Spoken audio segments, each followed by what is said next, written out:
आपकी mixture of acid, कौन से एसिड? Weak acids. यहाँ हम इसको बोल सकते हैं मिक्सचर ऑफ बेस, बट कौन से बेस? बेस होंगे आपके weak base. So mixture of acid, mixture of base, इसको ढंग से लिख लीजिएगा थोड़ा, मिक्सचर ऑफ बेस है ये। सो मिक्सचर ऑफ एसिड और मिक्सचर ऑफ बेस और बेस एसिड दोनों वीक बेस हैं, तो इनके अंदर जो इफेक्ट लगता है वो लगता है आपका common ion effect. Common ion effect will be in account, इस केस में वो अकाउंट में आएगा। कॉमन आयन इफेक्ट कैसा लगेगा इसके बारे में अगर मैं बात करूं, जैसे HA1 आपका एक वीक एसिड है, उसको मैंने ब्रेक किया तो ये H+A1- देगा। मान लेते हैं किसी कंसंट्रेशन C1 है T=0 पर, तो ये कुछ नहीं डिसोसिएट हुआ है।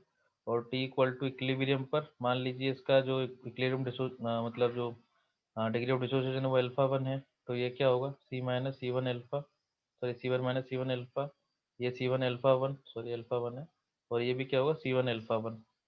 और अगला जो केस है साइड में ही कौन सा रिएक्शन चल रहा है Ha2। Ha2 का हम डिग्री ऑफ डिसोसिएशन अल्फा 2 बोलते हैं। ये कितना है H+, और ये कितना है A2-। T=0 पर ये कितना है C2, ये कुछ नहीं है। और T इक्विलिब्रियम पर ये कितना होगा C2-C2 अल्फा 2, ये C2 अल्फा 2, ये भी C2 अल्फा 2।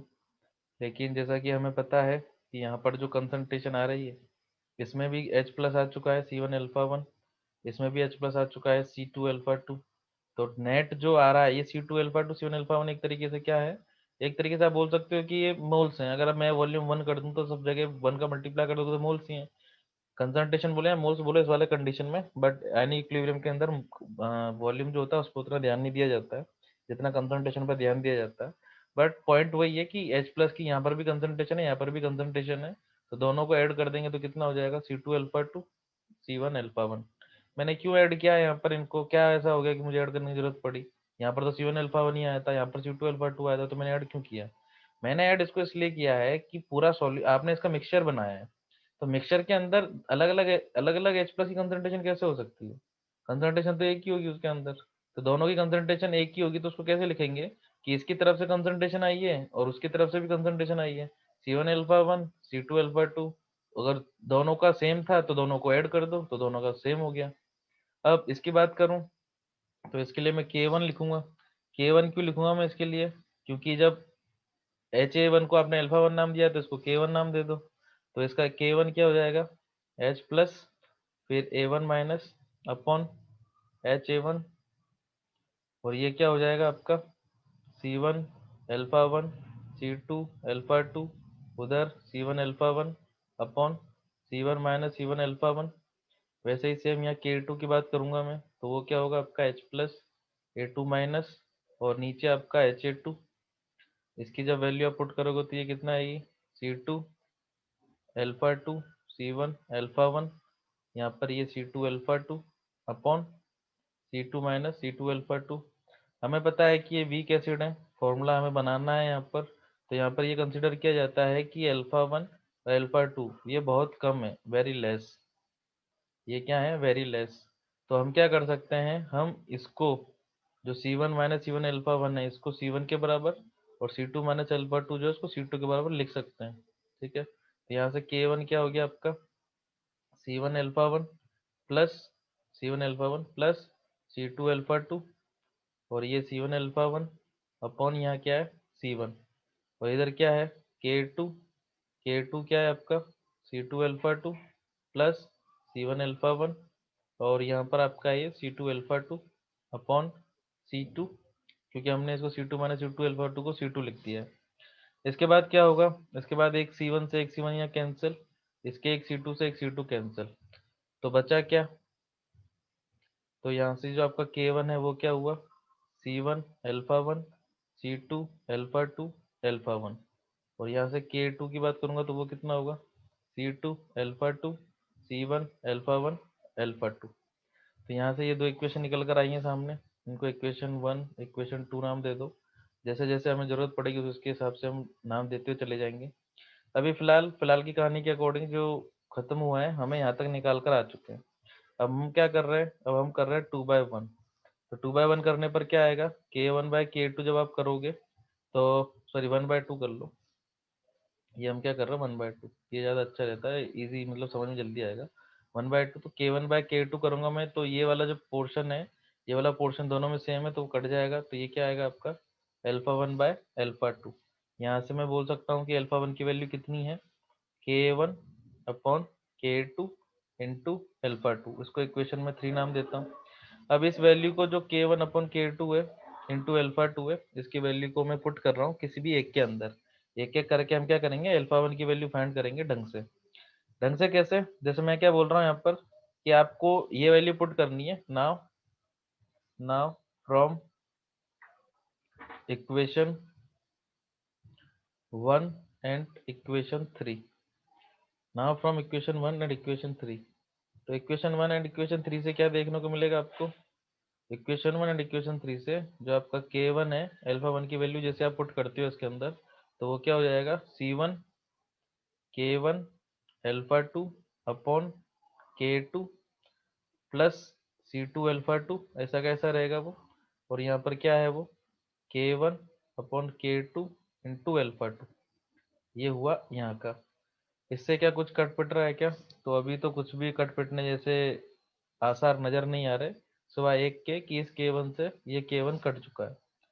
इसके ऐसे कटने से क्या हमें मिलेगा यहाँ पर, तो आप अगर चाहें तो α2 को इन सब में से कॉमन ले सकते हैं। क्या कर सकते हैं, सब में से α2 को कॉमन ले लो, तो α2 कॉमन हो गया क्योंकि यहाँ पर भी α2 ही है, तो α2 कॉमन लिया मैंने, तो ये क्या हो गया C1K1/K2, और ये C2, और ये कितना है आपका α2/K2।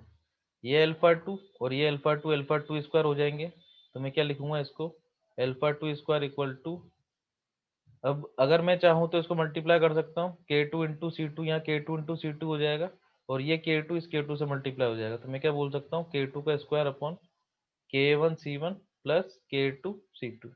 अगर मैं रूट ले लेता हूँ तो α2 कितना हो जाएगा, रूट लेने पर आपका α2 हो जाएगा के के एक सेकंड अलग से मैं लिखता हूँ इसको, मैं डायरेक्ट रूट ले रहा हूँ ताकि मतलब छोटी छोटी चीज़ें करने की जरूरत नहीं है, आप लोग जेई वगैरह की तैयारी कर रहे हैं तो इतना तो कर ही सकते हैं।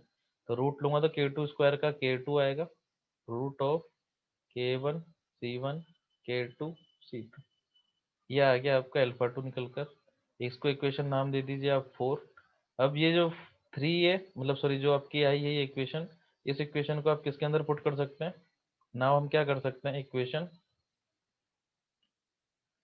Now with equation 3 and 4, equation 3 and 4 से क्या करेंगे, α2 की वैल्यू पुट करेंगे, तो वहां पर क्या होगा K1/K2, तो ये क्या है आपका K2 upon root K1C1 K2C2, K2 से K2 काटो, तो α1 किसके बराबर आ रहा है आपका K1 upon root K1C1 K2C2।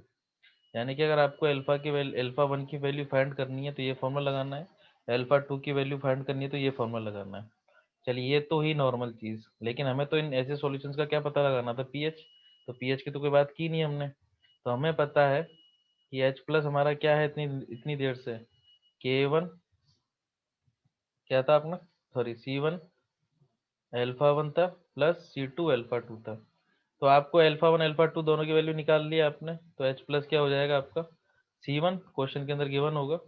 α1 कितना है K1 अपॉन जो आपका बड़ा सा आया है ये K1C1 प्लस K2C2 प्लस इधर भी क्या है C2 K2 upon root of K1C1 plus K2C2। Clear, इतना होने के बाद क्या होगा, आपको दिख रहा है कि ऊपर वाला नीचे वाला दोनों सेम सेम से ही है, कहने का मतलब क्या, H प्लस किसके बराबर हो गया अब यहाँ से K1C1 K2C2 upon root of किसका K1C1 प्लस K2C2। हमें पता है कि इसका जब आप मतलब ये ऊपर वाला क्या है, दो बार रूट लिखूंगा तो एक बार ये हो जाएगा, कहने का मतलब जब आप इसको इससे कैंसिल करोगे तो आपको क्या मिलेगा, root of K1C1 plus K2C2। तो यहाँ पर अगर मैं फाइनल करूं इतना जो आप निकाला है उसके बाद अगर हम इस चीज को फाइनल करते हैं तो फाइनल करने पर क्या पता चलता है कि H प्लस की जो कंसंट्रेशन आपको निकालनी है उसके लिए जो फॉर्मूला बनकर आया है वो है K1C1 K2C2। और जब एक बार ये बन आ जाएगा निकल कर तो हम क्या करेंगे pH equal to minus log of H plus. और ये कर कर हम मतलब यहाँ से H प्लस की कंसंट्रेशन निकाल लेंगे। क्वेश्चन में K1 आपको गिवन होगा, C1 आपको गिवन होगा, K2 आपको गिवन होगा, C2 भी गिवन होगा। जब सब गिवन है तो वैल्यू ही तो पुट करनी है केवल, तो वैल्यू पुट करने के बाद आप यहाँ से H प्लस निकाल कर pH निकाल सकते हैं।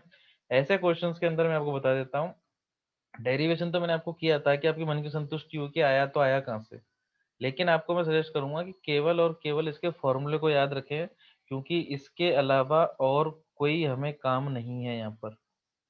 केवल और केवल फॉर्मूला ही आपको यहाँ पर याद रखना है।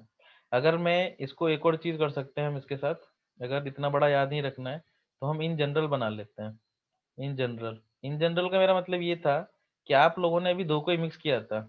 If an number of if an number of weak acid और वीक बेस आर मिक्स्ड, अगर an number of weak acid और वीक बेस अगर मिक्स किए जाते हैं तो ऐसे के लिए आपको क्या करना है, आपको एक जनरल फॉर्मूला याद रखना है कि H प्लस आपका निकलेगा रूट ऑफ समेशन के आई सी आई, जहाँ पर समेशन आपका आई इक्वल टू 1 से n तक है। तो इससे आपका क्या निकलेगा, के आई सी आई निकलेगा।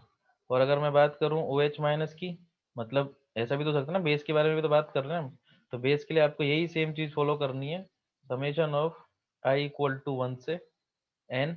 ये क्या है आपका, यहाँ पर आपका लिखा है आई इक्वल टू 1 से n, और ये है आपका के बी आई सी आई।